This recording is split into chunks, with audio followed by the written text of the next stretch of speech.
10 जनवरी 2025 की रात को हम ये वीडियो शूट कर रहे हैं, लेकिन जहां की खबर बताने वाले हैं वहां पर शायद इस वक्त दोपहर हो रही होगी यूनाइटेड स्टेट्स ऑफ अमेरिका। वहां पर नवनिर्वाचित प्रेसिडेंट है डोनाल्ड ट्रंप। उनका भी इनॉग्रेशन होने वाला था, 20 जनवरी की तारीख तय है। और उससे ठीक 10 दिन पहले यानी 10 जनवरी को ये खबर आई है कि उनके खिलाफ कोर्ट ने फैसला सुना दिया है। क्या फैसला सुनाया है, क्या उससे उन्हें सज़ा मिल सकती है, कौन सा केस है? हश मनी नाम का केस बताया जा रहा है जिसमें उनका कन्विक्शन यानी उन्हें दोषी साबित किया गया था कोर्ट में। तो ये तमाम चीज़ें हैं। इसकी ज़्यादा जानकारी लिए हमारे साथी अंकुर हैं जो दुनियादारी के प्रोड्यूसर भी हैं। अंकुर, बताइए क्या है पूरा, सबसे पहले तो ओवरव्यू बता दीजिए इस खबर का। सबसे पहले मैं शुरुआत उससे करता हूँ कि जज ने क्या बोला है, क्योंकि सबसे जो इम्पोर्टेंट और सबसे यूनिक स्टेटमेंट उसी में है। He has been sentenced to an unconditional discharge, यानी कि उन्हें बगैर किसी शर्त के रिहा किया गया है। मतलब उन्हें सज़ा सुनाई गई है कि, और जज ने कहा है सज़ा सुनाते हुए कि सारी परिस्थितियों को देखते हुए, क्योंकि 20 जनवरी को वो राष्ट्रपति पद की शपथ लेंगे, सारी परिस्थितियों को देखते हुए एकमात्र वैध सज़ा यही हो सकती है। ओनली लॉफुल सेंटेंस जो है यही हो सकता है कि ये जज ने कहा। हाँ, ये जज ने कहा कि उन्हें अनकंडीशनली बगैर किसी शर्त के रिहा कर दिया जाए। इसके अलावा और कोई ऑप्शन नहीं है सारी परिस्थितियों को देखते हुए, क्योंकि 20 जनवरी को वो राष्ट्रपति पद की शपथ लेंगे। और अपने आप में ही ये बहुत रोचक बात है कि जिस वक्त वो शपथ ले रहे होंगे और अमेरिका की जनता से वादा कर रहे होंगे कि वो ये सुनिश्चित करेंगे कि अमेरिका में नियम कानून का पालन हो, उस वक्त वो एक अपराधी होंगे। और ये पहली बार ऐसा हो रहा है कि कोई अमेरिका का राष्ट्रपति जो है अपराधी के तौर पर जो है शपथ ले रहा होगा, और वो अपराधी साबित हो चुके हैं। कन्विक्शन उनका पहले हो चुका था और ये अब उन्हें सेंटेंस दे दिया गया कि उन्हें सज़ा क्या मिलेगी। और जैसा कि आप बता रहे हैं उसी को मैं दूसरे शब्दों में बताना चाहूं तो ये होगा कि उन्हें सज़ा ये मिली है कि ना उन्हें जेल जाना है, ना उन्हें कोई जुर्माना भरना है, ना उन पर कोई पेनाल्टी लगाई गई है। यही उनकी सज़ा है। वो उसी तरह से रिहा कर दिए गए हैं, लेकिन दोषी जरूर साबित हो गए हैं। ये है इस केस में सजा कितनी सुनाई जा सकती थी? इस केस में जो है अधिकतम 4 साल की सजा सुनाई जा सकती थी। भारी भरकम जुर्माना जो उन्हें लग सकता था अगर सजा सुनाई जाती। क्योंकि पैसों से जुड़ा हुआ मामला भी, अब कुछ बड़ा केस था। क्या था ये हश मनी केस? केस का नाम जो है हश मनी केस है। हश जो शब्द है उसका मतलब क्या होता है, सबसे पहले ये जानिए कि अगर मैं किसी को जो है चुप कराने के लिए पैसे दे रहा हूँ तो वो जो पैसे हैं उसको हश मनी कहते हैं। तो आरोप क्या थे जो कि अब साबित भी हो चुके हैं। साबित तो ये 30 मई 2024 को ही हो चुके थे ये आरोप। उसके बाद सजा सुनाई जानी थी। आरोप ये थे कि उन्होंने एक पॉर्न स्टार स्टॉर्मी डेनियल्स को जो है चुप कराने के लिए पैसे की डीलिंग की थी उनके वकील ने, स्टॉर्मी डेनियल्स के वकील के साथ। ये डीलिंग जो है 2016 में डोनाल्ड ट्रंप जब पहली बार राष्ट्रपति बने थे उसके कुछ वक्त पहले हुई थी। कैंपेनिंग के दौरान ये डीलिंग हुई थी ताकि वो चुप रहें। इसका डोनाल्ड ट्रंप को अच्छा खासा फायदा भी हुआ था उनकी कैंपेनिंग में, और उनको उनके जो है राष्ट्रपति बनने में इसका भी ये है कि ये वो उन्होंने चुप्पी साध ली थी। तो इसमें मैंने जहां तक पढ़ा है उसमें 34 चार्जेस लगे थे ट्रंप के ऊपर। हाँ, और जो 30 मई को 12 लोगों की एक जूरी थी, 12 जजेस की। 30 मई 2024। 30 मई 2024 को जो है उनको इन सारे केसेस में जो है दोषी पाया गया था। तब ये था कि पहली बार किसी अमेरिका के पूर्व राष्ट्रपति पर को जो है दोषी करार दिया गया था। अब ऐसा है कि जो राष्ट्रपति बनने जा रहा है वो उसको ये सज़ा सुनाई गई है। मतलब सज़ा तो कुछ है नहीं, सज़ा उनके कोर्ट के पास कोई ऑप्शन है। तो कोर्ट ने जज ने कहा है बार बार कि इससे ज़्यादा यूनिक सिचुएशन मैंने आज तक नहीं देखी। इससे ज़्यादा यूनिक सिचुएशन जो है कोर्ट ने कभी कोर्ट के सामने इस तरह की परिस्थितियां नहीं थी कि उसके पास कोई ऑप्शन ही नहीं है। इसका कुल मिलाकर इसका ये मतलब निकलता है कि डोनाल्ड ट्रंप के खिलाफ फैसला जरूर सुना दिया गया है। एक नाम मात्र की उन्हें सजा भी दे दी गई है, जिसमें असल में कोई सजा है नहीं।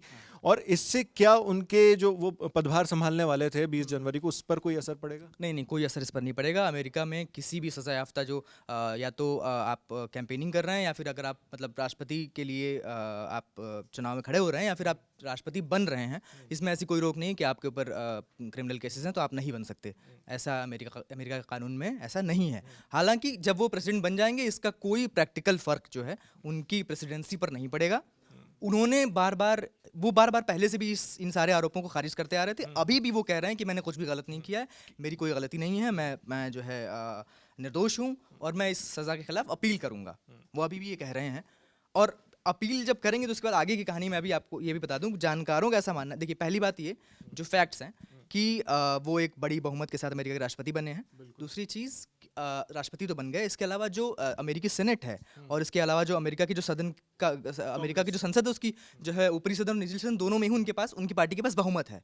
इतनी बड़ी जीत उनको हासिल हुई है। तो जानकार ऐसा मानते हैं कि इस इतने बड़े बहुमत के साथ जो है वो कोर्ट को भी इन्फ्लुएंस कर सकते हैं, जजेस भी उस हिसाब से सेट कर सकते हैं। हाँ, वहाँ पर क्योंकि हमारे यहाँ जैसे भारत में ये सिस्टम चलता है, कोलेजियम वाला सिस्टम है, जजेस ही जुडिशरी जो है वही सिलेक्ट करती है, अपॉइंट करती है कि कौन जजेस होंगे। लेकिन अमेरिका में ये सिस्टम अलग है, वहाँ पे एग्जीक्यूटिव के हाथ में बहुत सी पावर रहती है जुडिशरी को लेकर भी। हाँ है ना? हाँ, लेकिन वही है कि कोई फर्क तो नहीं पड़ेगा, लेकिन ये जो है सवाल अहम है कि अमेरिका की जनता एक अपराधी को अपने राष्ट्रपति के तौर पर देखना कितना पसंद करेगी। हालांकि ये सवाल उतना अहम इसलिए है भी और नहीं भी इसलिए भी है क्योंकि इनके ऊपर ये केसेस पहले से चले आ रहे थे, दोषी भी थे और तभी भी इसके बाद भी वो जीते हैं। ट्रंप ने अभी जो बयान दिया है उसमें उन्होंने कहा भी है कि जो असल जज है, जो जनता है, उसने मुझे निर्दोष साबित ऑलरेडी कर दिया है। जी, मुझे जानकारी मिली थी कि डोनाल्ड ट्रंप जो हैं उन्होंने जिस जज ने ये फैसला सुनाया उस पर भी कुछ सवाल खड़े किए हैं। क्या आपके पास ये डिटेल्स आई हैं कि डोनाल्ड ट्रंप ने क्या कहा उसके बाद जब ये कन्विक्शन सेंटेंस हो गया? जब हाँ, डोनाल्ड ट्रंप ने कहा है कि ये जो है पॉलिटिकल विच हंट है, एक तरह का जो है राजनीतिक षड्यंत्र है, मुझे सिर्फ फंसाने की कोशिश की जा रही है।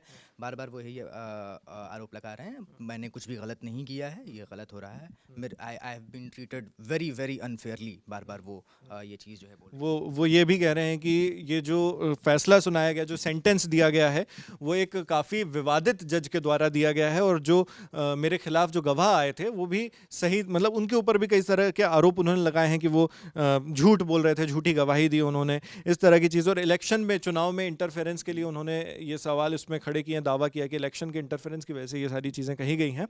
और इसी बीच मुझे एक ये भी पता चला था कि जो पब्लिक प्रोसिक्यूटर हैं, जो ट्रंप के खिलाफ जो पक्ष रख रहे थे वहाँ पर, उन्होंने भी खुद ये गुजारिश की थी कि इस तरह की कोई सेंटेंस दिया जाए डोनाल्ड ट्रंप के लिए।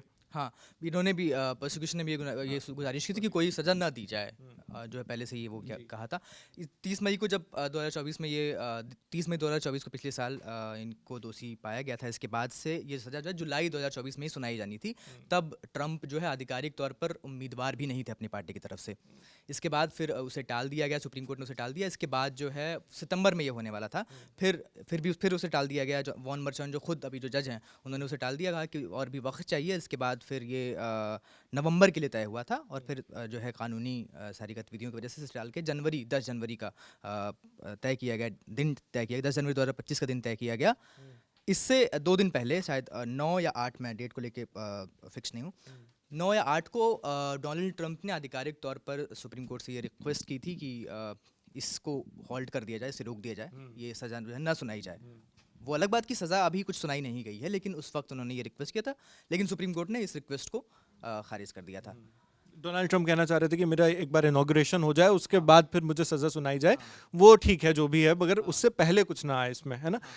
तो हाँ, हमें लगता है कि हमें जो केस है उसके बारे में एक बार अच्छे से थोड़ी बात कर लेनी चाहिए। केस क्या है? जुलाई 2006 में डोनाल्ड ट्रंप जो है एक गोल्फ टूर्नामेंट में पॉर्न स्टार स्टॉर्मी डैनियल्स से मिले थे और डैनियल्स का दावा है कि उनके बीच जो है शारीरिक संबंध बने थे, लेकिन ट्रंप जो है इससे इनकार करते हैं। फिर स्टॉर्मी डैनियल्स ने जो है उनके खिलाफ एक इंटरव्यू भी दिया था, जो उन्होंने मई 2011 में दिया था। इन टच नाम की एक मैगजीन है, उसको इंटरव्यू दिया था। इसमें वो ट्रंप से हुई मुलाकात का जिक्र करती हैं, लेकिन वो इंटरव्यू उस वक्त जो है पब्लिश नहीं होता है। इसी इंटरव्यू को लेकर के बाद में उसके 4-5 साल बाद इस बीच में सारी चीज़ें चलती हैं और जब वो रिपब्लिकन उम्मीदवार होते हैं उस दौरान उनके वकील जो हैं, उनका नाम माइकल कोहेन है, वो डील करते हैं स्टॉर्मी डैनियल्स के वकील के साथ। $1,30,000 की ये डील थी और उन दोनों ने दस्तखत किया कि ये मामला जो है सामने नहीं लाया जाएगा, इसे छुपा लिया जाएगा। यही जो पैसे हैं 1,30,000, यही हशमनी है और यही पूरा ये हशमनी जो है केस है। जी, तो ये इसका पूरा घटनाक्रम था जो भी हुआ और फाइनल मतलब यही चीज़ है कि सज़ा भले ही हो गई, मगर वो नाम मात्र की सज़ा है, कोई सज़ा उसमें हुई नहीं है और इससे उनके राष्ट्रपति पद पर भी कोई असर नहीं पड़ने वाला है। और सबसे रोचक बात यह है कि एक, जैसा कि अंकुर ने आपको अभी बताया, कि एक दोषी व्यक्ति जिसको कोर्ट ने भी साबित कर दिया है कि वो दोषी हैं, जिसे सज़ा भी दे दी गई है, नाम मात्र के लिए सही लेकिन सज़ा दे दी गई है, वो व्यक्ति 20 जनवरी को यूनाइटेड स्टेट्स ऑफ अमेरिका में राष्ट्रपति का पदभार ग्रहण करने वाला है। और कितनी दिलचस्प बात यह है कि यूएस जो अपने आप को डेमोक्रेसी का वो कहता है कि हम सबसे ज़्यादा डेमोक्रेसी वाले हैं, तो वहाँ पर ये चीज़ होने वाली है कि एक व्यक्ति जिस पर पहले ही जिसे दोषी करार दे दिया गया था, उसे जनता ने मैंडेट दिया, जनादेश दिया फिर से राष्ट्रपति बनने का, और वो अब आने वाले हैं। और जिस तरह से उन्होंने जज पर टिप्पणी की, ध्यान देने वाली बात है कि अमेरिका में जो राष्ट्रपति है वो कह रहा है कि जज जो है वो विवादित हैं। और बेंच की एक जज ने जो है उनके ऊपर सवाल भी उठाए हैं कि उन्होंने जो कोर्ट की गरिमा है और जो कोर्ट की पूरी जो लीगल सिस्टम है अमेरिका की, उसकी जो इमेज है उसको खासा नुकसान पहुंचाया है, इस तरह के कमेंट्स करके। बाकी आपकी इस खबर पर क्या राय है, हमें कमेंट बॉक्स में लिखकर जरूर बताइएगा। मेरा नाम है नावेद, कैमरे के पीछे आलोक, और हमारे साथी अंकुर ने आप तक ये सारी जानकारी लेकर आई थी। देखते रहिए द ललन टॉप। शुक्रिया।